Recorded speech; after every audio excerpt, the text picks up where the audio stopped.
America ఇరాన్లోని peacocks పర్వతం ధ్వంసం చేయబోతోందా? అసలు ఈ ప్రాంతంలో ఇరాన్ ఏం చేస్తుంది?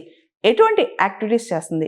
ఆల్రెడీ డొనాల్డ్ ట్రంప్ పికాక్స్ పర్వత ప్రాంతంలో ఉన్న డీప్ న్యూక్లియర్ సైట్ ఇరాన్ ఏదైతే నిర్వహిస్తుందో దాన్ని పూర్తిగా ధ్వంసం చేస్తామని చెప్పి హెచ్చరించారు కూడా. మనందరూ తెలుసు, ఇరాన్ అమెరికా మధ్య తాత్కాలిక శాంతి ఒప్పందం కుదిరిన ఆ ఒప్పందం పక్కన పడేసి ఒకరిపైన ఒకళ్ళు పరస్పర దాడులు చేసుకుంటున్నారు. దీనికి సంబంధించి మిడిల్ ఈస్ట్లో ఉద్రిక్తత పరిస్థితులు నెలకొన్నాయి.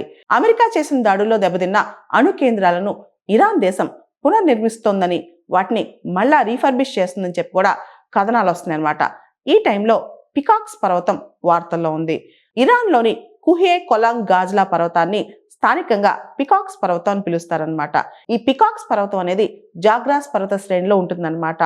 ఇక్కడ జస్ట్ ఈ పికాక్స్ పర్వతం నుంచి ఓన్లీ 2 కిలోమీటర్స్ 2 కిలోమీటర్ల దూరంలో ఇరాన్ నతాంజ్ అణు కేంద్రాన్ని ఈ పికాక్స్ పర్వతానికి కేవలం 2 కిలోమీటర్స్ దూరంలో నిర్వహిస్తుంది. ఫిబ్రవరి 2026లో విడుదలైన శాటిలైట్ పిక్చర్స్ ప్రకారం మనం చూస్తే ఈ పికాక్స్ పర్వత ప్రాంతంలో ఒక భూగర్భ సముదాయాన్ని ఇరాన్ పటిష్టం చేస్తుందంట, నిర్మిస్తోందంట.